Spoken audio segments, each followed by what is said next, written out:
and I'll explain why that is. From the energy perspective, how much energy would this process, this reaction take, and how much does that compare to the rest of the power plant output? And this is, I'll give you a calculation, and it does look like the penalty is high, but the calculation that I'm giving you is one that's done with the assumption that all the reactants are at room temperature. And this is certainly not the case in a power plant smokestack where this reaction is actually run, where the skyonic process actually works in a heated environment. The reactions run with much less energy penalty.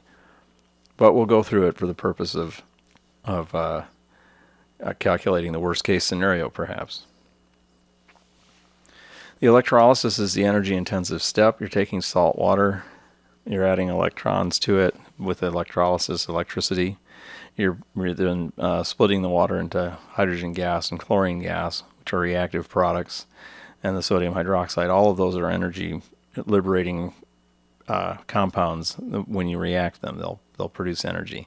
So this is the step that requires the energy, and this is the step that's done with the electrolysis. And I calculated Gibbs free energy of that process in the kilojoules of energy per mole of compounds running through the reaction. So we can convert that from the salt, and we can figure out that that would take 15,874 megawatt hours per day, which is a lot. It's 73% of the plant output, but again, that's at standard temperature and pressure, which is room temperature and atmospheric pressure. There's higher temperatures and higher pressures in the smokestack column where these reactions are run, so they have lower chemistry activation energies, so they run more efficiently at higher temperatures. So the energy penalty is actually smaller than this. View the 73% of power output penalty, energy penalty, as a worst case scenario.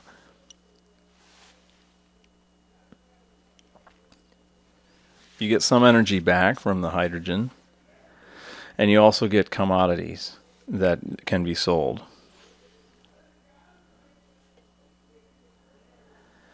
The aeration of the CO2, which is the next step when you run the CO2 through the solution, the sodium hydroxide solution, that releases energy, and that's a spontaneous process. Happens without any additional energy required. In fact, it releases heat energy, which can be put back into the energy generating process at the power plant. And so you get a little bit back of energy that way. It gives free energy output of 38.5 kilojoule per mole.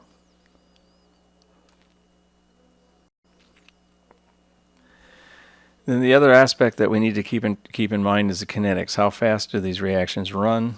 The aeration reaction is very fast. That's not going to be a limiting factor. The electrolysis, this part of the reaction or the analysis requires more work. Need to look at the kinetic rates. It's a lot of industrial engineering, scaling problems to be solved to do this. To get the kinetics of the reaction to keep up with plant output. The electrolysis is definitely the rate limiting step. It's going to take quite a bit of time to produce the sodium hydroxide from the brine, and you've got brine going through the plant at a high rate. But the technology is scalable. And that's the purpose of the project scale application that Skyonic is demonstrating. A lot of the carbon sequestration technologies are in research and development. Most of them are in research and development. The aeration of the CO2 is fast. Sodium hydroxide and CO2 goes to the solid form of bicarbonate very quickly. There's a lot of interest in using algae for carbon sequestration, basically having algae photosynthesis take up the CO2. I mentioned earlier in the talk the Redfield ratios, that you can think of an algae as running this reaction of 106 carbon dioxide, 16 nitrate, 1 phosphate, and 18 acid to go to algae protoplasm and oxygen gas. Then the idea is that the algae protoplasm can be converted into biofuel. The problem is the algae kinetics is too slow, obviously, to keep up with stack output of a power plant. And so there's been some research involved in using solid, interfacing the solid carbonate production with algae. So in other words, the sodium bicarbonate, NaHCO3, is used to store CO2 that can then be delivered to the algae at a rate that the algae can handle. So all you would need to do is take the sodium bicarbonate. You have the acid on hand at the site. When you're ready to deliver CO2 to the algae, you can just react it with the acid and get CO2 into the solution. Also, the bicarbonate is just added to the water in the algae to maintain pH and keep the pH alkaline for the algae in the reactor. And this process then would be recycling the salt, but it does produce algae biofuel, and again, its kinetics is too slow to keep up with the stack output. But the sodium bicarbonate would be a way to store the CO2. I mentioned before that one of the limiting factors might be chlorine. Again, there's a chlorine production. Dow was not interested in the process because it produced too many chlorine products. But Skyonic claims that they're able to produce a desired proportion of these chlorine products, including chlorine gas, hydrochloric acid, hypochlorous acid, bleaches, and chlorates. Hydrochloric acid is the easiest to dispose of. You can react it with native metals to produce metal chlorides. And this is actually a process that Klaus Lackner is researching, where you can dissolve serpentine rocks into magnesium chlorides. And you can, by doing this, you set up a base that you can then produce magnesium carbonate.